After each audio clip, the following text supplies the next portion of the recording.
Olivier Stirn, bonjour. Vous co-publiez aux éditions L'Harmattan avec votre épouse Evelyne Stirn un ouvrage intitulé L'éveil décisif de l'Afrique. Alors vous avez été plusieurs fois ministre sous la Ve République, notamment ministre de l'Outre-mer, ministre de la Coopération. Vous connaissez très bien l'Afrique en l'occurrence. Pourquoi ce titre, L'éveil décisif de l'Afrique ? D'abord, c'est un clin d'œil au livre qu'avait écrit Alain Peyrefitte Quand la Chine s'éveillera. Le mot éveil. Car j'étais avec le général de Gaulle et Alain Peyrefitte à Phnom Penh quand le général de Gaulle a reconnu la Chine. Et le général de Gaulle nous avait pris à part après en disant « Je ne suis pas tellement là pour Mao Tse-tung, je suis là pour la Chine. Parce que la Chine va être un grand continent qui va s'éveiller, vous le verrez. » Et d'ailleurs, du coup, Alain Peyrefitte avait fait son livre. Et donc j'y ai pensé quand j'ai eu à faire ce titre parce que on est à un moment de l'histoire où l'Afrique va être le continent du XXIe siècle. Mon premier élément, c'est le fait que l'Afrique s'organise. Il y a un renforcement de l'Union africaine très net, et l'Union africaine va créer une zone de libre-échange ouverte à toute l'Afrique. Ensuite, il y a le fait que le monde entier est conscient de l'éveil progressif et futur de l'Afrique, et d'ailleurs, on voit des investissements arriver de partout, de la Chine, de l'Inde, du Japon, en Asie, mais aussi de l'Europe, bien sûr, la France, la Grande-Bretagne, l'Allemagne, mais aussi, et même les pays du nord de l'Europe d'ailleurs, qui investissent en Afrique. La Russie maintenant s'y met aussi, et les États-Unis naturellement, et donc les investissements vont permettre aux Africains de rattraper un certain nombre de retards dans les infrastructures fondamentales, que ce soit l'eau potable, que ce soit tout ce qui est énergie. Et en fait, l'Afrique est un tournant aussi pour ce qui est de l'enseignement des jeunes. Car là, il y avait un vrai retard et les Africains en ont pris conscience. Troisième élément positif, c'est cette organisation forte à la fois de l'Union africaine, mais aussi des régions d'Afrique. Il y en avait une qui marchait jusque-là, c'était le CEDEAO, qui regroupe les pays d'Afrique de l'Ouest. Mais ailleurs, ça ne marchait pas très bien. Et maintenant, ça y est, l'Afrique de l'Est, l'Afrique centrale, l'Afrique du Sud s'organisent aussi. Et donc l'Afrique a pris le tournant du XXIe siècle en organisant des ensembles qui ont une cohérence. Avec Evelyne, nous plaidons pour leur Afrique. Alors oui, justement, vous plaidez pour ce concept. Qu'est-ce que c'est ce concept, leur Ce Afrique ? concept, c'est une réunion de l'Europe et de l'Afrique. À la fois, ça sera un axe de paix formidable entre l'Asie et l'Amérique. Et puis, ça correspond à une réalité. En Afrique, les Africains parlent. Beaucoup sont francophones, et d'ailleurs, il y a un article sur la francophonie, dans un chapitre sur la francophonie dans le livre. Mais il y a aussi des anglophones, des lusophones, des hispanophones. Bref, les liens des Africains avec les langues européennes sont très forts. Et ça, au-delà de la langue, c'est la culture. Et en fait, nos cultures se sont beaucoup rapprochées, unifiées. Et je crois que ça correspond à une réalité profonde de l'Afrique. Le problème à l'heure actuelle, vient pas tellement de l'Afrique, il vient plutôt de l'Europe. Parce que malheureusement, en Europe, il y a un certain nombre de crises.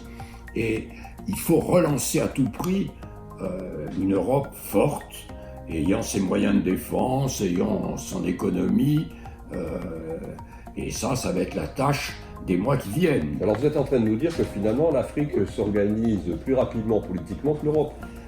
C'est-à-dire que l'Europe avait commencé, et d'ailleurs les instances africaines que nous analysons dans le livre s'inspirent des instances du départ de l'Europe. Mais depuis un certain nombre d'années, l'Europe se cherche en fait. Les pays européens, beaucoup sont en crise. Bon, l'Angleterre vient de sortir de l'Union européenne. L'Allemagne est une période transitoire maintenant, et son économie va moins bien qu'elle n'a été jusque-là. L'Italie connaît des problèmes, l'Espagne aussi. Bref, l'Europe a besoin de croire à nouveau en elle-même, en son avenir. On est dans un monde de grands ensembles, et d'ailleurs ce qui est frappant, c'est que les trois grands du monde, c'est-à-dire le russe, l'américain et aussi, d'une certaine façon, l'indien, sont hostiles à une Europe forte. Ils préfèrent tous intervenir progressivement dans chacun des pays européens. Et le fait que les autres grands du monde soient hostiles doit au contraire nous inciter, les Européens, à être une force, car nous en avons les moyens, à la fois humains, culturels, mais aussi économiques. On est un marché formidable, et les Chinois, les Russes, les Américains le savent bien. Et donc, je crois que la nécessité pour l'Europe de se construire, ça va permettre une Eurafrique solide. Le général de Gaulle m'en avait déjà parlé de cet axe Eurafrique. Et j'ai pas oublié les enseignements du général, parce que presque toujours, il voyait loin et juste. Presque toujours. C'est un visionnaire à beaucoup d'égards, et je crois que je suis, moi, tout à fait dans cet axe, et le livre finit sur cet espoir que nous avons d'une construction extrêmement forte d'un axe Eurafrique. Alors c'est vrai que c'est un livre de prospective qui essaye de tracer les grandes lignes qui pourraient être celles du continent africain jusqu'à la fin du XXIe siècle, mais c'est aussi un livre de souvenirs. Vous avez pratiquement parcouru l'ensemble des pays d'Afrique. S'il y a un souvenir plus particulièrement marquant dont vous voudriez parler, c'est lequel? C'est l'amitié que j'ai eue avec le président Senghor. Car le président Senghor était marié à une Normande qui d'ailleurs vient de mourir, et il avait été proche aussi de Pompidou, dont j'ai été le ministre. Et dont il avait été le condisciple à Normal. Et oui, et donc j'avais des liens déjà avec le président Senghor avant d'approfondir nos relations.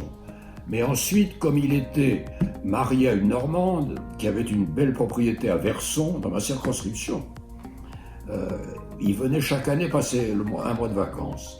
Chaque année, j'étais invité à déjeuner et nous discutions longuement.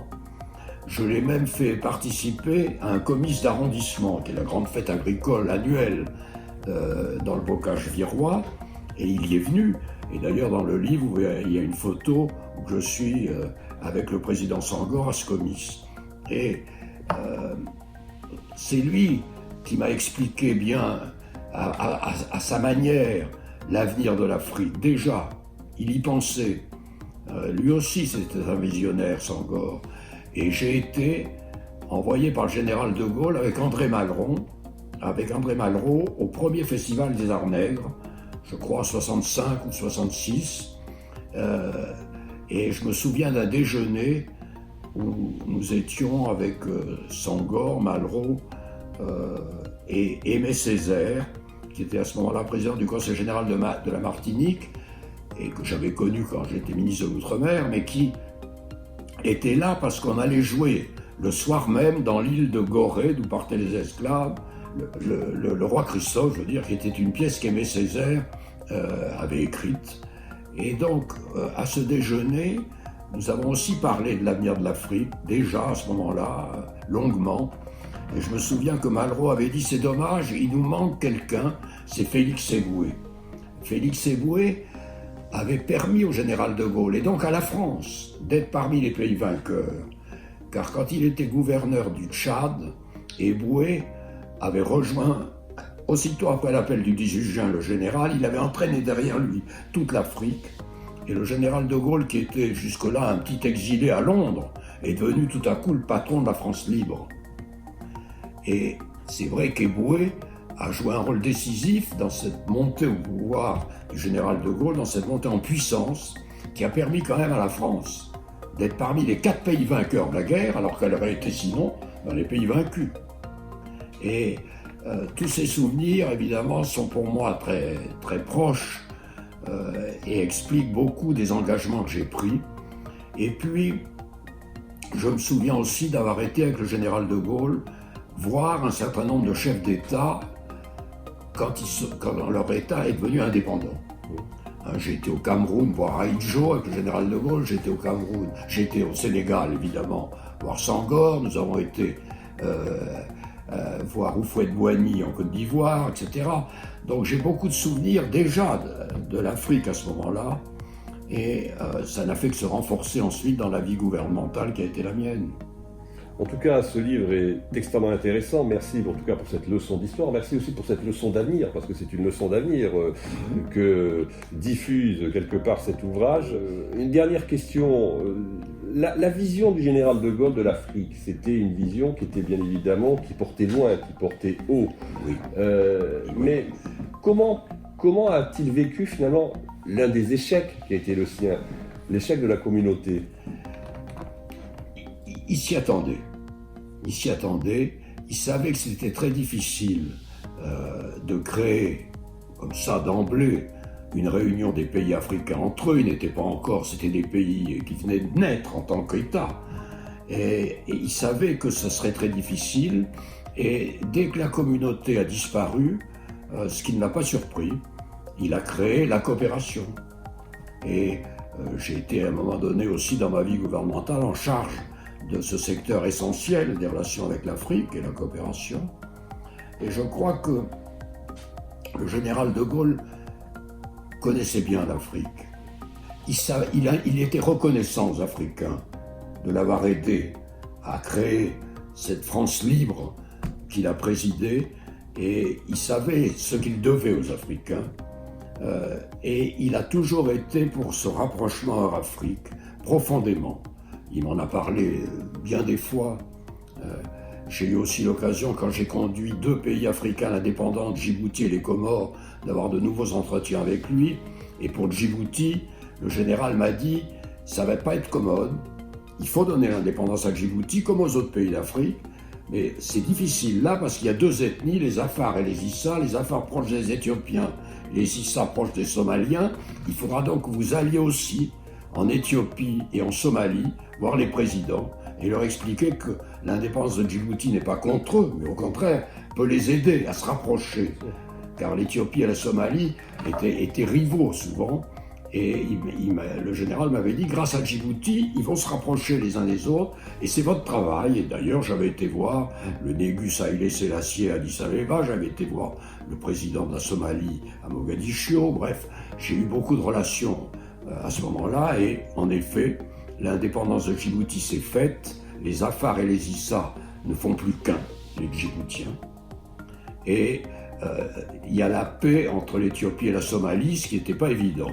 Donc tout cela, je le dois peut-être au travail que j'ai fait, mais que j'ai fait dans la perspective que m'avait donnée déjà le général de Gaulle.